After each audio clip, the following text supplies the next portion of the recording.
Suka mendengar Alkitab, Kamis 15 Oktober 2020. Tetaplah bekerja. 2 Tesalonika 3 ayat 10, sebab juga waktu kami berada di antara kamu, kami memberi peringatan ini kepada kamu, jika seorang tidak mau bekerja, janganlah ia makan. Di dalam Alkitab Perjanjian Lama, Allah telah memberikan teladan bagaimana ia bekerja. Ia menyelesaikan pekerjaannya, yaitu menyelesaikan langit dan bumi beserta segala isinya selama 6 hari, kemudian beristirahat selama 1 hari, yaitu pada hari yang ketujuh, kemudian memberkati dan menguduskannya. Setelah itu ia menempatkan manusia pertama, yaitu Adam, di Taman Eden untuk bekerja. Dan di dalam Alkitab Perjanjian Baru, Yesus berkata kepada orang-orang Yahudi bahwa Bapakku bekerja sampai sekarang, maka aku pun bekerja juga bahkan setelah Yesus naik ke surga. Rasul Paulus pun memberikan teladan kepada jemaat di Tesalonika, bagaimana ia tidak lalai bekerja di antara mereka dan tidak makan roti orang dengan percuma. Tetapi ia berusaha dan berjerih payah siang malam, supaya jangan menjadi beban bagi siapapun di antara mereka. Bukan karena ia tidak berhak untuk itu, melainkan karena ia mau menjadikan dirinya teladan bagi mereka yang diharapkan dapat mengikuti apa yang telah dilakukannya. Pada hakikatnya bekerja adalah kehendak Allah bagi setiap manusia. Akan tetapi masih saja banyak orang yang malas bekerja. Rupanya tantangan terbesar untuk bekerja adalah kemalasan. Padahal kemalasan hanya akan membawa hidup kita ke dalam kemiskinan, kemelaratan, kesengsaraan, dan kebinasaan. Mari kita bekerja bukan hanya sekedar untuk mencari nafkah, tetapi bekerjalah untuk menggenapi semua tujuan, rancangan, dan kehendaknya sampai garis akhir.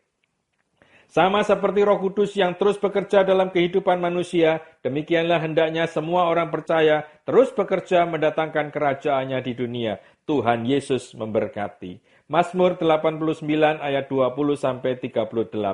Aku telah mendapat Daud hambaku, aku telah mengurapinya dengan minyakku yang kudus. Maka tanganku tetap dengan dia, bahkan lenganku meneguhkan dia. Musuh tidak akan menyergapnya dan orang curang tidak akan menindasnya. Aku akan menghancurkan lawannya dari hadapannya, dan orang-orang yang membencinya akan kubunuh.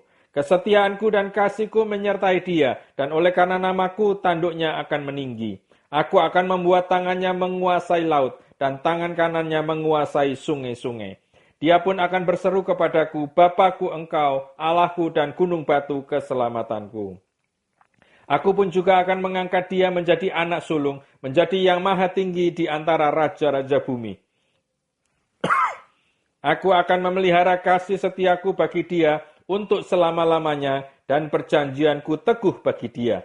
Aku menjamin akan adanya anak cucunya sampai selama-lamanya, dan tahtanya seumur langit. Jika anak-anaknya meninggalkan Tauratku, dan mereka tidak hidup menurut hukumku, jika ketetapanku mereka langgar, dan tidak berpegang pada perintah-perintahku, maka aku akan membalas pelanggaran mereka dengan gada, dan kesalahan mereka dengan pukulan-pukulan. Tetapi kasih setiaku tidak akan kujauhkan daripadanya, dan aku tidak akan berlaku curang dalam hal kesetiaanku. Aku tidak akan melanggar perjanjianku, dan apa yang keluar dari bibirku tidak akan kuubah. Sekali aku bersumpah demi kekudusanku, tentulah aku tidak akan berbohong kepada Daud. Anak cucunya akan ada untuk selama-lamanya, dan tahtanya seperti matahari di depan mataku, seperti bulan yang ada selama-lamanya, suatu saksi yang setia di awan-awan. Tetapi engkau sendiri menolak dan membuang menjadi gemas kepada orang yang kau urapi. Yeremia 10 ayat 11. Allah yang hidup dan berhala-berhala, dengarlah firman yang disampaikan Tuhan kepadamu, hai Israel. Beginilah firman Tuhan, janganlah biasakan dirimu dengan tingkah langkah bangsa-bangsa. Janganlah gentar terhadap tanda-tanda di langit, sekalipun bangsa-bangsa gentar terhadapnya. Sebab yang disegani bangsa-bangsa adalah kesia-siaan. Bukankah berhala itu pohon kayu yang ditebang orang dari hutan, yang dikerjakan dengan pahat oleh tangan tukang kayu? Orang memperindahnya dengan emas dan perak, orang memperkuatnya dengan paku dan palu, supaya jangan goyang. Berhala itu sama seperti orang-orangan di kebun mentimun, tidak dapat berbicara. Orang harus mengangkatnya sebab tidak dapat melangkah. Janganlah takut kepadanya, sebab berhala itu tidak dapat berbuat jahat, dan berbuat baik pun tidak dapat. Tidak ada yang sama seperti Engkau, ya Tuhan. Engkau besar dan namamu besar oleh keperkasaan. Siapakah yang tidak takut kepadamu, ya Raja bangsa-bangsa? Sungguh kepadamu lah seharusnya sikap yang demikian. Sebab di antara semua orang bijaksana, dari bangsa-bangsa, dan di antara raja-raja mereka, tidak ada yang sama seperti Engkau. Berhala itu semuanya bodoh dan dungu. Petunjuk dewa itu sia-sia, karena ia hanya kayu belaka. Perak kepingan dibawa dari Tarsis, dan emas dari Ufas. Berhala itu buatan tukang dan buatan tangan pandai emas. Pakaiannya dari kain ungu tua dan kain ungu muda. Semuanya buatan orang-orang ahli. Tetapi Tuhan adalah Allah yang benar. Dialah Allah yang hidup dan Raja yang kekal. Bumi goyang karena murkanya, dan bangsa-bangsa tidak tahan akan geramnya.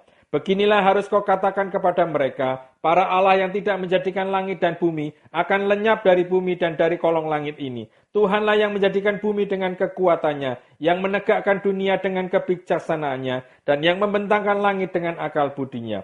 Apabila ia memperdengarkan suaranya, menderulah bunyi air di langit. Ia menaikkan kabut awan dari ujung bumi. Ia membuat kilat serta dengan hujan, dan mengeluarkan angin dari perbendaharaannya. Setiap manusia ternyata bodoh, tidak berpengetahuan, dan setiap pandai emas menjadi malu karena patung buatannya. Sebab patung tuangannya itu adalah tipu, tidak ada nyawa di dalamnya. Semuanya adalah kesia-siaan, pekerjaan yang menjadi buah ejekan, dan yang akan binasa pada waktu dihukum. Tidaklah begitu dia yang menjadi bagian Yakub, sebab dialah yang membentuk segala-galanya, dan Israel adalah suku miliknya. Namanya ialah Tuhan semesta alam. Yehuda menjadi sunyi sepi. Angkutlah barang-barangmu dari negeri ini, hai orang-orang yang berada dalam pengepungan. Sebab beginilah firman Tuhan, sesungguhnya sekali ini aku akan melemparkan penduduk negeri ini, dan aku akan menyesakkan mereka, supaya mereka merasakannya.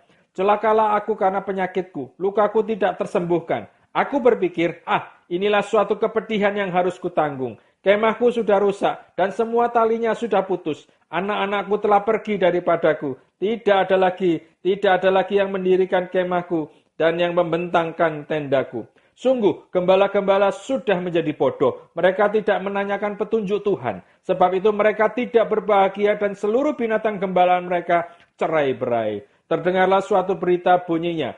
Kegemparan besar akan datang dari tanah sebelah utara untuk membuat kota-kota Yehuda menjadi sunyi sepi, menjadi tempat persembunyian serigala-serigala. Aku tahu ya Tuhan bahwa manusia tidak berkuasa untuk menentukan jalannya, dan orang yang berjalan tidak berkuasa untuk menetapkan langkahnya. Hajalah aku ya Tuhan, tetapi dengan selayaknya jangan dengan murkamu, supaya aku jangan kau binasakan. Tumpahkanlah kepanasan amarahmu ke atas bangsa-bangsa yang tidak mengenal engkau, ke atas kaum-kaum keluarga yang tidak menyerukan namamu, sebab mereka telah memakan Yakub dan menghabisinya, dan membuat tempat kediamannya menjadi puing. Perjanjian Allah diingkari. Firman yang datang kepada Yeremia dari Tuhan bunyinya, dengarlah perkataan-perkataan perjanjian ini dan sampaikanlah itu kepada orang Yehuda dan kepada penduduk Yerusalem. Katakanlah kepada mereka, beginilah firman Tuhan Allah Israel, terkutuklah orang yang tidak mendengarkan perkataan-perkataan perjanjian ini, yang telah kuperintahkan kepada nenek moyangmu pada waktu mereka kubawa keluar dari tanah Mesir, dari dapur peleburan besi dengan berfirman, dengarkanlah suaraku dan lakukanlah segala apa yang kuperintahkan kepadamu. Maka kamu akan menjadi umatku dan aku akan menjadi Allahmu. Sehingga aku dapat menepati sumpah yang telah kuikrarkan kepada nenek moyangmu untuk memberikan kepada mereka tanah yang berlimpah-limpah susu dan madunya. Seperti halnya pada waktu ini. Lalu jawabku, begitulah hendaknya ya Tuhan. Berfirmanlah Tuhan kepadaku. Serukanlah segala perkataan ini di kota-kota Yehuda dan di jalan-jalan Yerusalem dengan mengatakan, dengarkanlah perkataan-perkataan perjanjian ini dan lakukanlah itu. Sebab aku sungguh-sungguh memperingatkan nenek moyangmu pada waktu aku menuntun mereka keluar dari tanah Mesir. Sampai kepada waktu ini aku memperingatkan mereka terus-menerus. Dengarkanlah suaraku. Tetapi mereka tidak mau mendengarkan ataupun memperhatikannya. Melainkan mereka masing-masing mengikuti kedegilan hatinya yang jahat. Maka aku telah mendatangkan ke atas mereka segala perkataan perjanjian ini yang telah kuperintahkan dipegang, tetapi mereka tidak memegangnya. Berfirmanlah Tuhan kepadaku, telah terdapat persepakatan jahat di antara orang Yehuda dan penduduk Yerusalem. Mereka sudah jatuh kembali kepada kesalahan nenek moyang mereka yang dahulu telah menolak mendengarkan firman-Ku. Mereka mengikuti Allah lain dan beribadah kepadanya. Kaum Israel dan kaum Yehuda telah mengingkari perjanjian-Ku yang telah Kuikat dengan nenek moyang mereka. Sebab itu beginilah firman Tuhan. Sesungguhnya aku mendatangkan ke atas mereka malapetaka yang tidak dapat mereka hindari. Dan apabila mereka berseru-seru kepadaku, maka aku tidak akan mendengarkan mereka. Dan biarpun kota-kota Yehuda dan penduduk Yerusalem pergi berseru-seru kepada Allah yang mereka sembah dengan korban bakaran, tetapi Allah itu sama sekali tidak dapat menolong mereka pada waktu mereka ditimpa malapetaka. Sebab seperti banyaknya kotamu, demikian banyaknya para allahmu, hai Yehuda. Dan seperti banyaknya jalan di Yerusalem, demikianlah banyaknya mezbah yang kamu dirikan untuk membakar korban kepada Baal. Adapun engkau, janganlah engkau berdoa untuk bangsa ini, dan janganlah naikkan permohonan dan doa untuk mereka. Sebab aku tidak akan mendengarkan pada waktu mereka berseru kepadaku, karena malapetaka mereka. Apakah lagi urusan kekasihku di dalam rumahku? Bukankah ia sudah melaksanakan rancangan-rancangan yang jahat? Dapatkah nasar-nasar dan daging yang suci melewatkan malapetaka daripadamu, sehingga engkau dapat beria-ria? Pohon zaitun yang rimbun, elok dipandang mata, pernah Tuhan menamai engkau. Tetapi dengan bunyi keributan yang hebat, ia menyalakan api pada daun-daunnya, sehingga ranting-rantingnya terbakar. Tuhan semesta alam yang telah membuat engkau tumbuh, telah menentukan malapetaka atasmu karena kejahatan yang telah dilakukan oleh kaum Israel dan kaum Yehuda untuk menimbulkan sakit hatiku dengan membakar korban kepada Baal. Nyawa Yeremia terancam di Anatot. Tuhan memberitahukan hal itu kepadaku, maka aku mengetahuinya. Pada waktu itu engkau, Tuhan, memperlihatkan perbuatan mereka kepadaku. Tetapi aku dulu seperti anak domba jinak yang dibawa untuk disembelih. Aku tidak tahu bahwa mereka mengadakan persepakatan jahat terhadap aku. Marilah kita binasakan pohon ini dengan buah-buahnya. Marilah kita melenyapkannya dari negeri orang-orang yang hidup, sehingga namanya tidak diingat orang lagi. Tetapi Tuhan semesta alam yang menghakimi dengan adil, yang menguji batin dan hati, biarlah aku melihat pembalasanmu terhadap mereka, sebab kepadamu lah kuserahkan perkaraku. Sebab itu beginilah firman Tuhan tentang orang-orang Anatot yang ingin mencabut nyawaku dengan mengatakan, janganlah bernubuat demi nama Tuhan, supaya jangan engkau mati oleh tangan kami.